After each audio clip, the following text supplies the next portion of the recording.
Welcome back to Who's There, a podcast where I talk to a new horror movie fan every week because I hope to destigmatize what it means to be a horror movie fan. This week, I got to chat with another friend of mine from our weekly horror movie trivia games, Merri.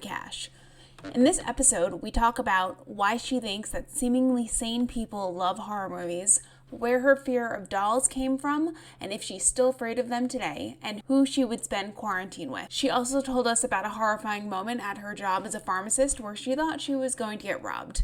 I think that's it, so let's get into this episode. Hey everyone, welcome back.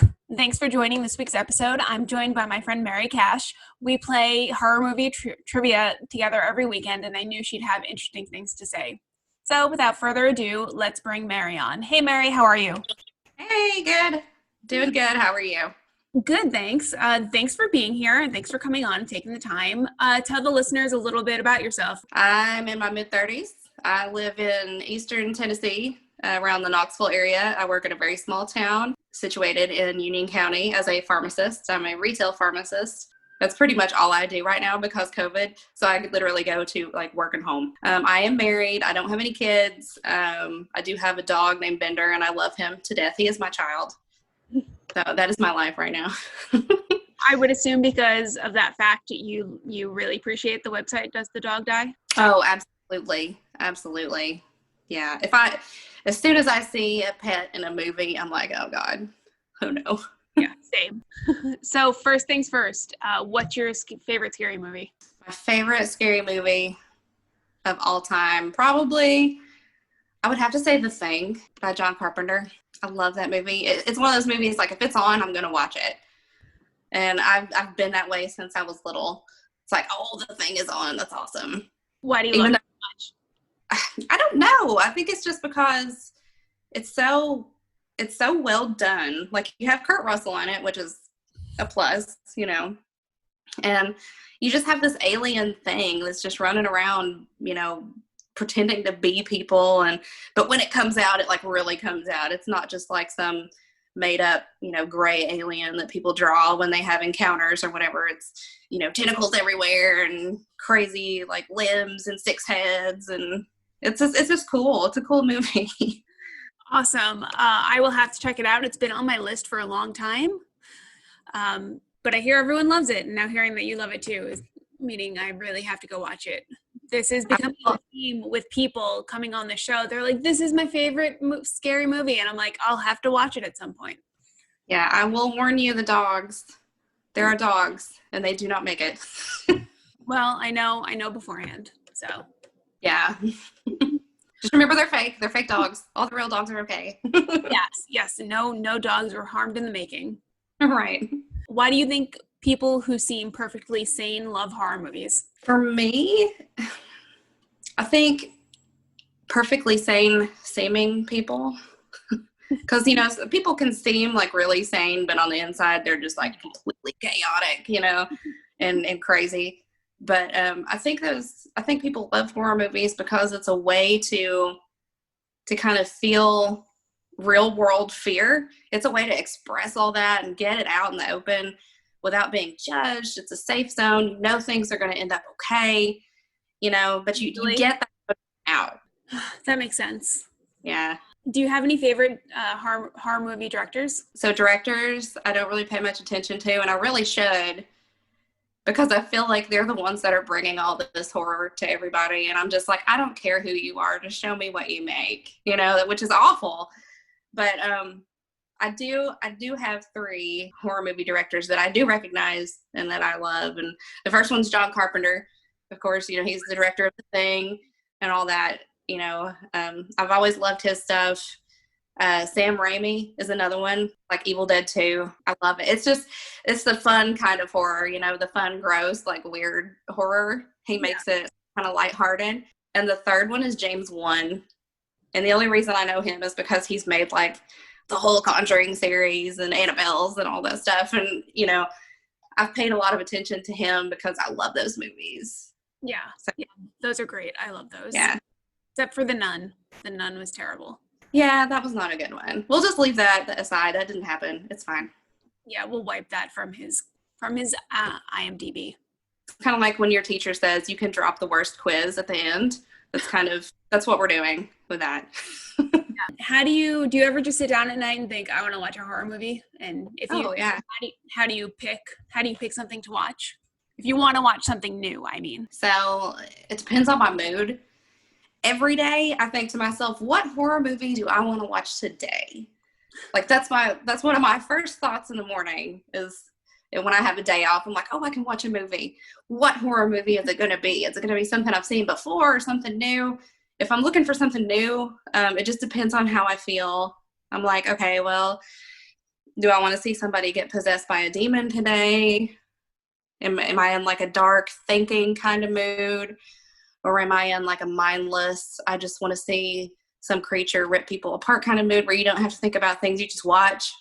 Or slasher, it really just depends on how I feel. That makes sense. Yeah. Are you going to watch anything today? Oh, absolutely. I'm definitely going to watch something today. Now, what it's going to be, I have no idea. I have one saved on my Hulu called Starfish, which I've not heard anybody talk about, so I don't know how it is. I've heard of it before. Yeah, it's probably going to be crap, but it looks like kind of like psychological cosmic horror, maybe post-apocalyptic horror. But it looks interesting from the preview, so I have it saved. I'll probably watch it today and hope it works out well. Nice. Does your dog sit with you while you watch horror movies? Oh, yeah. He loves them, I think. I mean, like, I don't know that he loves them, but, if he's sitting with me, so I'm assuming he's okay. He is hiding under the blanket like 90% of the time. So does your husband like horror movies? He does. He likes horror movies. He doesn't love them like I do. It's not like his favorite genre. He's more of a fantasy adventure type person. I'm like, oh, let's watch Scream. And he's like, oh, let's watch The Goonies instead. That sounds like my boyfriend and me. So. Yeah. So since you like Evil Dead 2 and all of that, do you like gore in movies? Sometimes. I don't like a ton of gore in movies. And by a ton of gore, I'm talking like, like realistic, like torture porn type stuff. That kind of gore can go somewhere else. Like, I don't want it in my life. I don't need that right now. But just like funny, lighthearted, just like, oh, wow. Like if somebody gets their arm cut off and just blood just starts spurting all over the room, like I know for a fact that's not going to happen in real life. And it's just funny, it's like, okay, well, that's a little over the top. That's okay. But, if it's somebody getting tortured and there's gore, nope, not here for that. Agreed.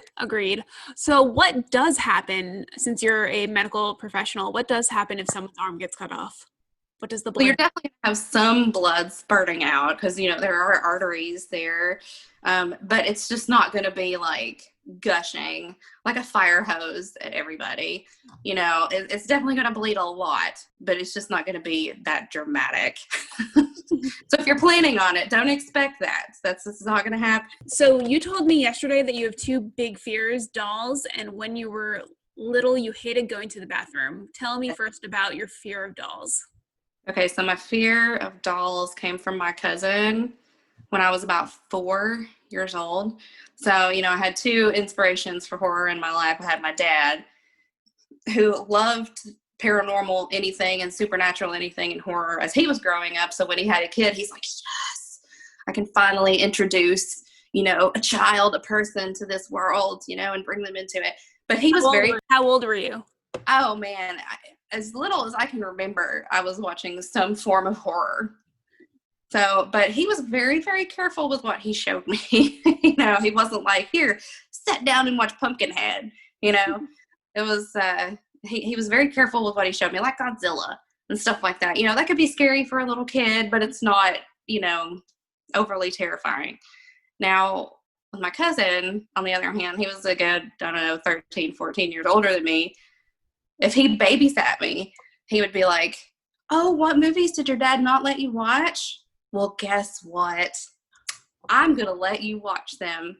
And it was literally just to scare the crap out of me. That was his thing. So he let me watch Child's Play at his house when he was babysitting me. And I'm like 4 or 5-ish, And I'm sitting there watching it and I'm like, oh my God. Like I had no idea that toys could do that toys could come to life. And I have so many toys. What am I going to do? And he loved that reaction. And he used to have this classic looking ventriloquist dummy hanging on his wall, because our grandmother used to love to go to flea markets. And if she saw something like that, she'd be like, oh, the kids will love it. And so it was hanging on his wall. It scared me to death anyway, because he was very creepy looking. Yeah. But then the thought of him coming to life, like, freaked me out even more. So, like, the next day, he had to babysit me again.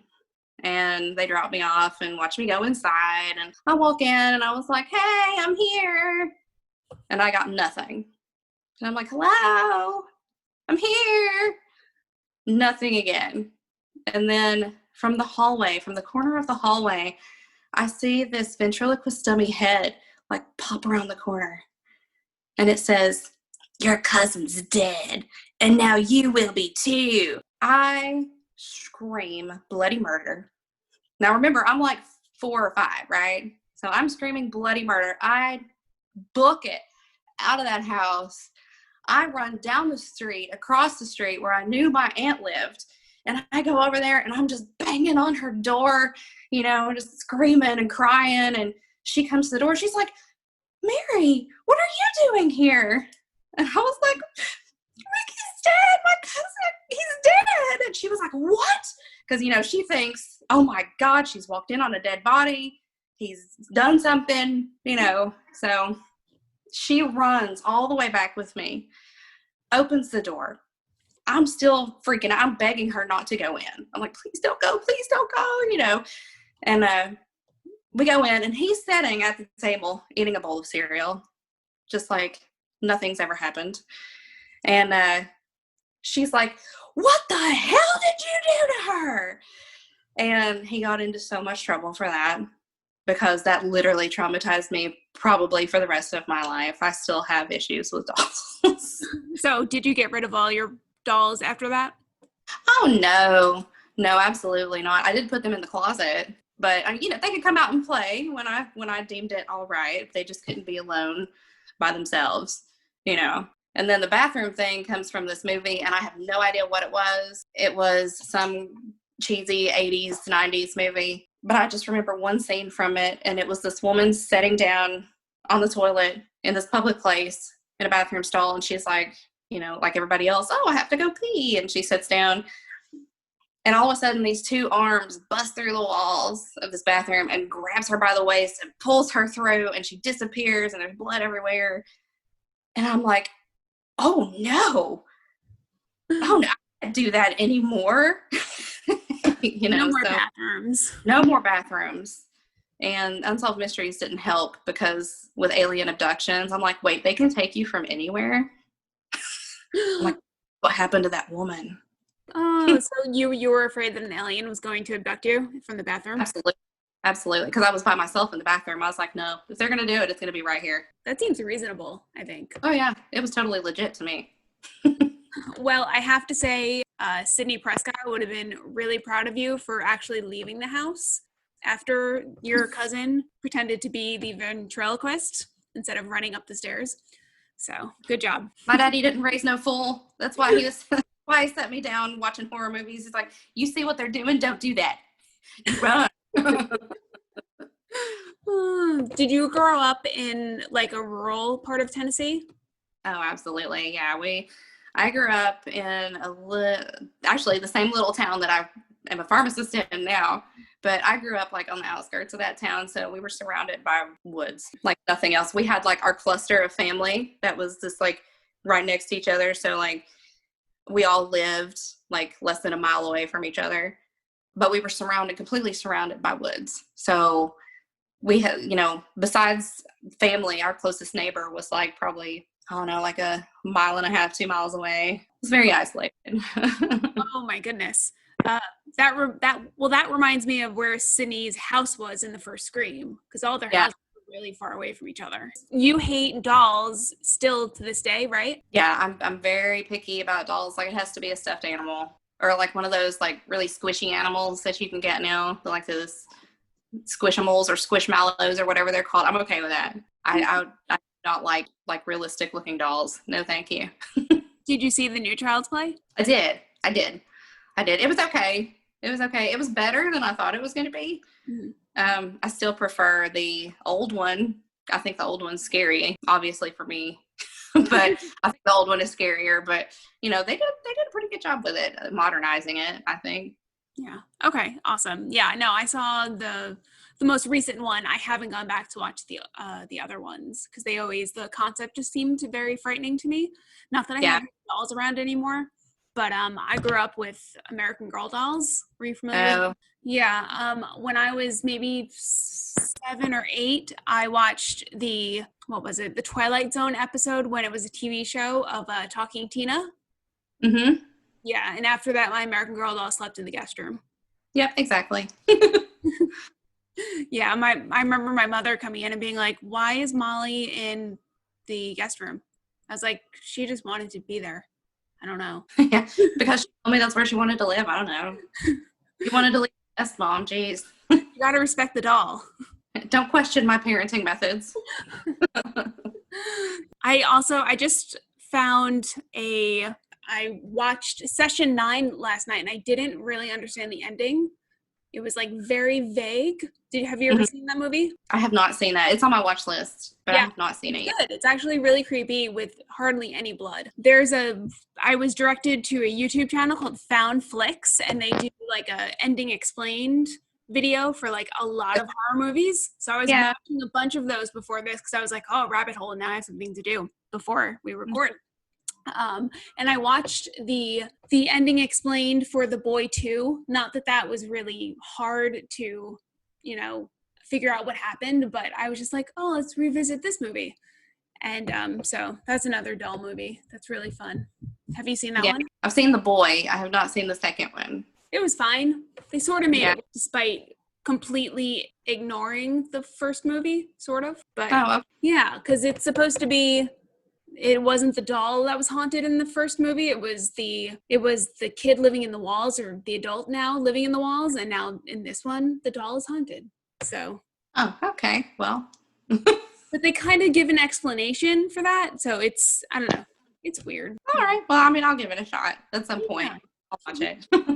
What other movies are on your list to have to watch? Oh, man. There's so many. A lot of the ones that we name in trivia. In any of the foreign films, like The Martyrs and High Tension and stuff like that, I've never watched any of that. There was one that was mentioned, The Innkeepers. I've never seen that, but one of them said it was good.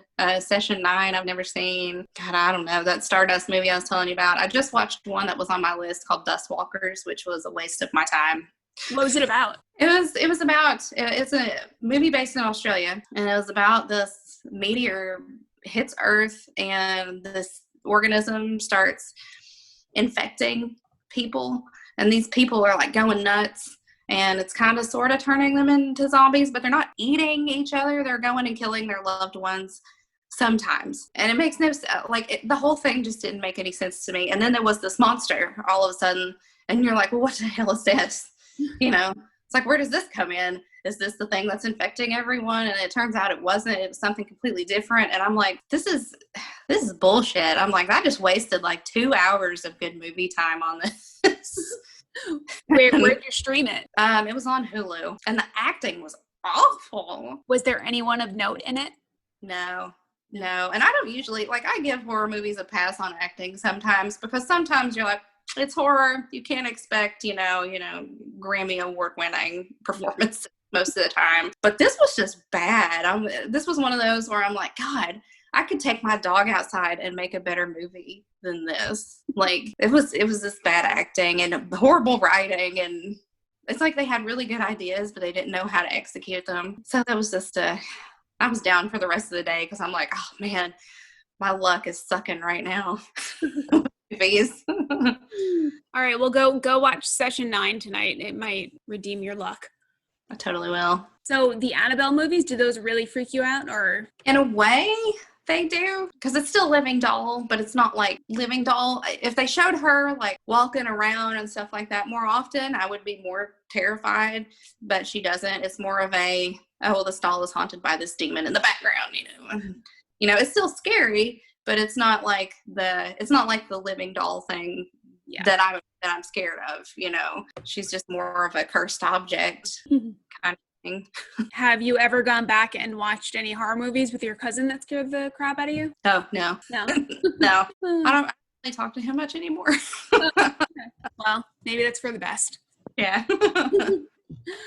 What is the first horror movie that you remember watching as a kid? Probably Godzilla was my first one. If you can count that as horror, you know, for a kid, that's pretty scary. It was the 1980s one. But other than that, I remember seeing Nightmare on Elm Street, the first one. That was my cousin. Let's see. I remember seeing a movie about giant rats that were eating people. The name of it. But anyway, I remember that, and I remember Child's Play and Pumpkinhead. Those were like my earliest horror memories right there. I haven't seen Pumpkinhead. What is that about? It's kind of like a revenge type movie, but instead of like the person getting revenge, like Last House on the Left and stuff like that, you know, going in with knives and everything, it's more of a, you know what, I'm just going to find an ancient curse and raise this monster to perform my revenge for me. So but it's actually pretty good. I like the monster in it. I love creature features. Oh, okay. Cool. Yeah, love it. Have you watched The Host? That's on my Hulu queue right now. Yes, I have. Is it good? And it's a good movie. I think it kind of gets lost somewhere, but then it comes back, and I don't know. It's like it starts off being about the monster, and then it's more about like government corruption. I don't know. It's weird. It's worth a watch. I don't know that I would watch it over and over again, but it's definitely worth a watch. I don't know. Sometimes I'm just not in the mood to watch a movie with subtitles. So, yeah, exactly. Yeah. Yeah, sometimes reading a movie can be hard. Though I did just watch a French horror movie called A Breath Away, and it wasn't too bad. But I also used to take French in high school, so it just wasn't as foreign to me as like Japanese would be. So there was an article a few weeks ago saying that horror movie fans are handling lockdown a lot better than non-horror movie fans. Why would you say that is the case, if you think it's been the case for you? It's kind of been the case for me. I will say my mental demons that I struggle with, they've taken sort of more of a front seat in my life since all this started. But that's partially because of my job. Like I'm just around, 80% negative human interaction all the time. I think horror movie fans do get through things like this better than non-horror movie fans because it's survival. It's survival. I think by watching horror movies, for one, it's like I said, it's a release for all those emotions that you don't feel like you can get out in the open. And it's a sort of a safe zone to project that fear onto something else, or that anger onto something else. Like when you watch somebody run up the steps instead of out the front door, it's like, why would you do that? It's that anger that you want to express during the day, but you can't. And again, horror it's a survival thing. You learn how to survive different situations, and it could be plagues, or it could be zombies or monsters or killers, or, it's kind of like a how-to. It's like, here's this situation. You're stuck in a gas station with 3 other people, and now all these monsters are taking it over. What would you do? Let us show you. That's kind of a how-to survive. So I think that, horror movie fans, they already know, what they need to do. And so they're just okay with things. They're like, all we have to do is stay home. Okay. Yeah, exactly. It's like, oh no, I've seen this movie before. We just need to stay home for like a few weeks and wear a mask. Yeah. That's hard for some people. We're finding out. Do you still have anyone walking into your pharmacy without a mask on? Oh, every day. Hey. And I've just quit arguing with them, because 90% of them, if they walk in without a mask, they either believe that the virus is a hoax and it'll go away after the election anyway, or they don't think that the masks will help, or that it will cause them to not be able to breathe, which is crap because, I wear one for 12 hours a day and I'm still here and I don't have any lung issues. So, but again, I'm not a Facebook article or a YouTube video, so I mean nothing. My opinion does not matter. Speaking of horror movies, I think I saw online that you watched The Social Dilemma. Yes. Yeah, I watched that yesterday too. That's why I started going through and purging all my all the people that I follow on social media so I can see who do I really follow and can I actually delete my Facebook and be fine. Yeah. I was like, oh, I wonder if I could put my phone down for a week and be okay. And the more I thought about it, I'm like, God, I don't think I can. Like it has become this sort of addiction, you know? And it's like that they pose that question in the movie. It's like, do you check your phone before you pee in the morning or afterwards? And I'm like, oh my God, it's before. You know, I lay in bed and I grab my phone. I'm like, oh, notifications, cool. And I just start scrolling. Oh my God, they do know me. What I do is I get a lot of crap about this from my parents and my boyfriend. I put my phone on airplane because I don't want to be bothered while I sleep. And then I don't turn it on until after I get up and I have done my 20-minute meditation. So Okay. I actually don't look at it until like 30 minutes after I wake up. So I was like, I don't do that at least. Well, I do, so. No, I mean that I'm assuming most people do. I mean, yeah, you're in a better place than me. No, just a different one. Because I'm still just as addicted to my phone as you are. Yeah, I always get a lot of crap about that. So mom's like, what if somebody gets hurt? And I'm like, if somebody gets hurt, you should call someone like a doctor, not me. Yeah, not me. Don't call me. Have you ever had any noteworthy experiences seeing a horror movie in theaters? Not really. I will say, I'm a jumper in movies. So if I watch something that scares me, I will jump and I may or may not let out a little scream. So usually I am the event in horror movies when we go see them, you know, but I will remember I went to see Jason X in theaters, and you know, Jason X is like meant to be this, I don't know if you've seen it, it's where he's in space. It's your average Friday the 13th. It's just that Jason's in space on this spaceship with people and he's doing the same thing he always does, right? And they have all these really cheesy jokes and stuff in there. And so I'm sitting there and I'm not jumping because the movie is not jump worthy. I'm laughing because I'm like, oh my God, how ridiculous. Or, oh my God, this joke. Like, this is a dad joke in space. Wow. You know, so I'm laughing. And all of a sudden, this guy behind me somewhere, he was like, will you shut up? Some people here take this seriously. And I'm like, whoa, I'm sorry to rain on your Jason parade. Like, I'm sorry, I will laugh to myself. So it's like, I didn't think anybody in there was going to take this seriously because it's Jason in space, you know, but I was completely wrong. There was some hardcore fan that was ready to cut my head off or something and just make me shut up. Oh my goodness. Yeah, he needed to lighten up a little bit. Just a tad. But, you know, I was like, okay, whatever. What year did that come out? Oh God, I can't remember. I have no idea. I've only seen the first 4 Friday the 13th movies, and they just keep getting worse. Yeah. I said a lot of franchises do that, I've noticed. Yeah. Like the 1 or 2 are like really good. You're like, oh, this is good. And then from there, it's just downhill. You're like, oh, well, okay. So we've lost our motivation. All right. I mean, the Scream franchises kind of managed to keep it up. I know, despite number 3, which everyone hates besides me. But did you see Scream 4, or have you seen the Scream movies? I'm assuming you have, but... I have, but I have not watched any of them but one since they've come out. Oh, okay. So I feel like anything about them. But I've watched one several times because it was just so cool the way they did it. Plus you had, you know, Matthew Lillard and all the hotties from the 90s, you know. So that gave it some credit to me too. But the rest of them, I watched them and then just never picked it back up again. I've only seen Scream 4 once in addition to the time after I saw it in theaters. And I liked it more the second time because the first time I was just like, there was such a big build up for it. And I was like, oh, Scream 4. It was good. It was like sort of like silly, stupid gore again. Did you hear that Matthew Lillard has been telling everyone that he does not believe that Stu died in the first one, and he has made it known that he will come back for the 5th one if they will have him? Oh, that's awesome. I'm like, you know what?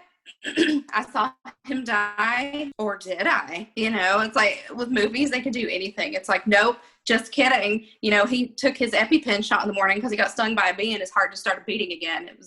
That's how he survived.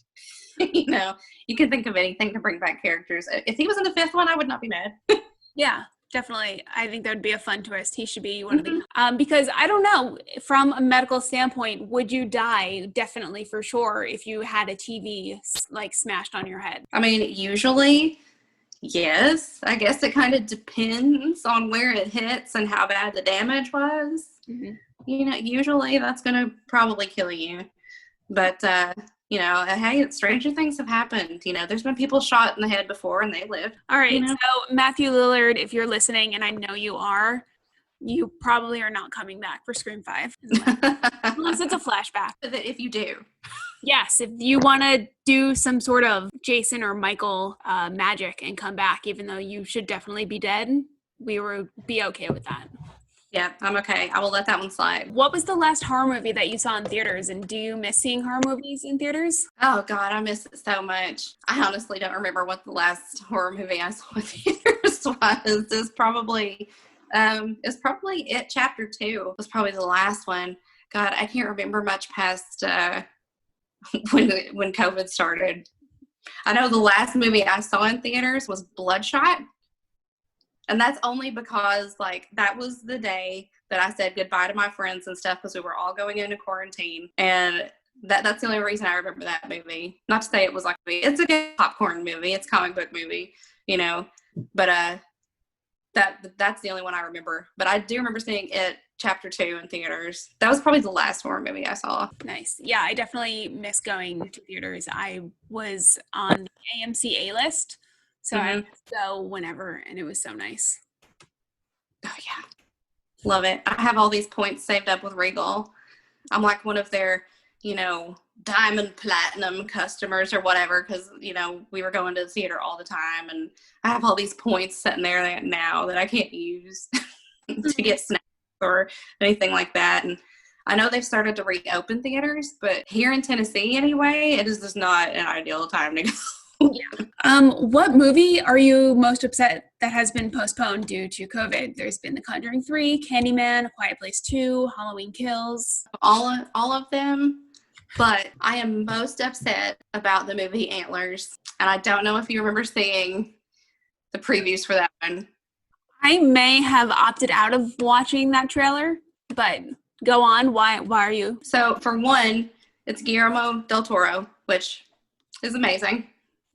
For two, it is about Wendigos, and there are no good movies about Wendigos. And what are Wendigos? So Wendigos are these cryptid creatures from Native American mythology that they believe if a person begins to eat the flesh of another person, so they're mostly cannibals. If you start to cannibalize people, then you slowly get taken over by this spirit called a Wendigo, and you turn into this creature with, you know, you smell like rotten meat and you look like a deer skeleton that's rotted, you know, and you're walking around on hooves and you have these antlers coming out of your head and you're eating people, and you know, like, they're horrifying, but there's no good movies about him. I think the Wendigo was featured in like one of the first few episodes of Supernatural. That's like literally it. And this Antlers movie, I was like, oh, it's going to be so good.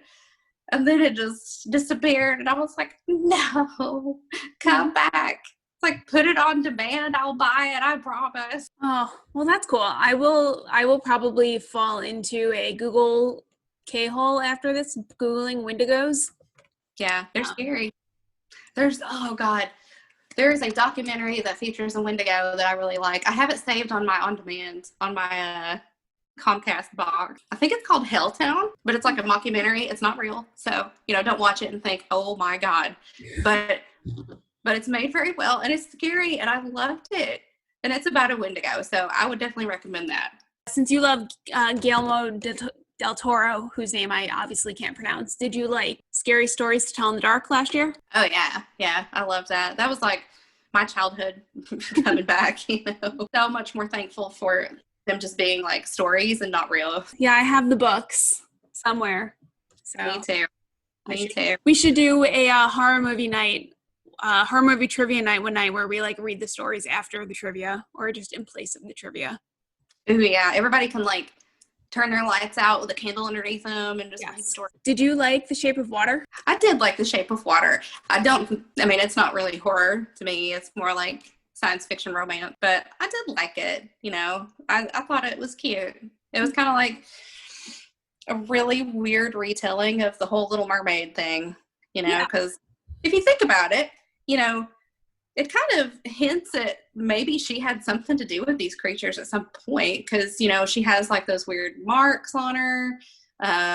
She can't speak. Like her voice has been taken, kind of like what happened to the Little Mermaid. Spoiler alerts. No, sorry.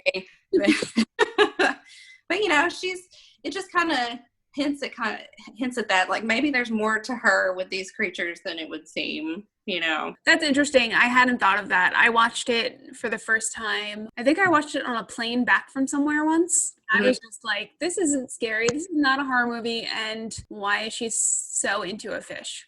But maybe I'll go back and look at it from the perspective of the Little Mermaid and I will like it more. Yeah. The more I thought about it, the more I was like, I wonder. It's like somehow part of this creature society or something, or interacted with them like as a little girl, because it never really tells you what her childhood was like. You know, kind of a mystery. I'm sure there are conspiracy theories on a YouTube video somewhere on the internet. I'm absolutely positive, and there's probably one that says that it's all real too. This is all real found footage. Oh, so, yeah, it's a government conspiracy like COVID. Absolutely. Just kidding. COVID is real, and wear a mask. Yes, please. Please.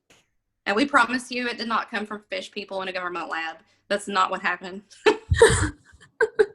Oh God. I hope people don't tune into this episode and like just listen to my clip of just saying that. So are there horror movies that you love that people generally don't like? Most of the time, if people don't like horror movies or don't like the ones that I like, I just sort of shy away from them. But no, for real, nobody really talks about Critters anymore, which is one of my favorite movies of all time, and I love Critters, and it's so fun. And that was one of my childhood memories too. That was one of my kid movies, was Critters.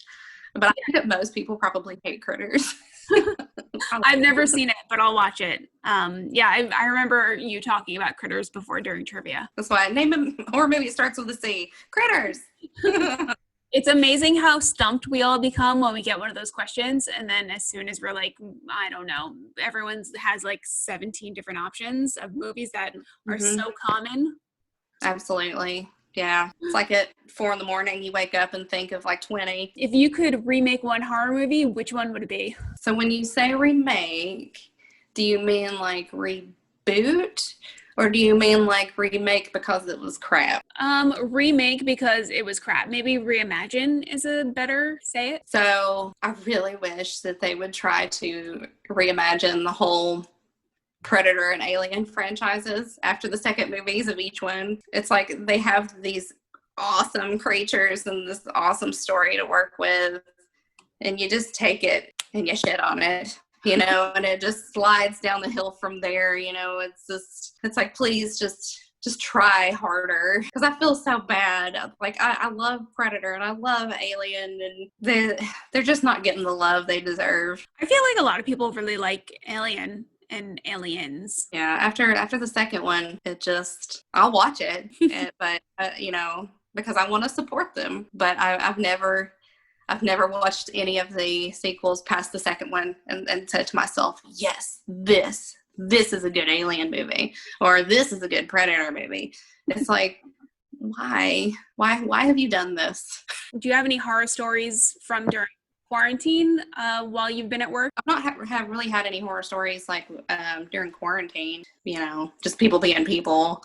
But I will say there was one day I was at work. This was way before quarantine though. And this guy comes in and he just drops this machete on the counter, and my technician sees it and she's like, oh God, this is it. You know, we're getting robbed with a machete, whatever, you know. And she was like, can I help you? And, you know, I go with her. I'm like, is everything okay? What's going on? And I'm expecting him to be like, I need all your oxycodone and your Oxycontin and, you know, all this stuff. And so I'm prepared. And he says, anybody over here want to buy a machete? I'm selling it for $60. It's a nice one. You can look at it if you want. You can hold it. And we just like, we didn't even know what to say. We're like, no, thanks for asking, but I'll give you 40. Right. Like, but I mean, I don't need one. Do you need one? No, okay, no, nobody back here needs. We're good. And he spent the next like hour in the store and in our parking lot selling this machete, or trying to sell this machete. And he did. Somebody finally bought it, but I'm like, you know, it's scary to me because I'm like, my God, we're getting robbed. And then it just turns out, no, it was just some poor guy trying to sell his machete. You know, why he would think the pharmacy would be a great idea to do that, I don't know, but it is what it is. Oh my God, that's hilarious and terrifying. Yeah, it is. Is that something that just happens in Tennessee a lot? Do people just like walk around trying to sell their weapons? I mean, that's the only time I've seen that happen. But maybe it's more common in other places. I don't know. Maybe it's more common in his neighborhood. Well, I hope he got his $60, and I hope he did something good with it, like donated it to a children's charity. I'm sure that's exactly what happened. I said it definitely wasn't for meth. All right. So my last question is, if you had to spend quarantine with one horror villain, who would it be? Hands down, Hannibal Lecter. Why? I would spend all the time in the world with Hannibal Lecter because he is good looking. He's intelligent. He is an awesome chef. And he really only eats people that are rude. So as long as you're really nice to him, you know, you could have this great man in your life for a while, you know. But you know what? Even if I did say something rude and he killed me, yeah, it's okay. It's okay. If I was going to be killed by anyone, Hannibal, that's okay. I'm okay with that. He can totally do that. As a matter of fact, I might chop off my own arm and give it to him as a gift or something. You know, whatever. He's just a good man. So wait, do you really like Silence of the Lambs and the Hannibal movies? I do like Silence of the Lambs and the Hannibal movies, and I love the Hannibal show. If you haven't seen the show, watch the show. If Hannibal looked anything like Mads Mikkelsen, my God, he could live with me all he wanted. He doesn't play in a lot of things, but man, he was good as Hannibal Lecter. Yeah, if he wanted to eat my leg, that's fine. Hell, I'll eat it with him because he fix it fantastically. It would be the best thing I'd ever eaten. Okay, well, on that note, thank you so much for being here, Merri. This was so much fun. Oh, absolutely. Yeah, thank you for being here on your day off. So I hope you go find an awesome movie to watch, and I will see you maybe at Trivia on Saturday, though I don't know because I'm going to be at a house in the woods, so hopefully I don't die, but we'll see. I mean, it's 50-50. 50-50, yeah. Just avoid any direct eye contact with wolves. You'll be fine.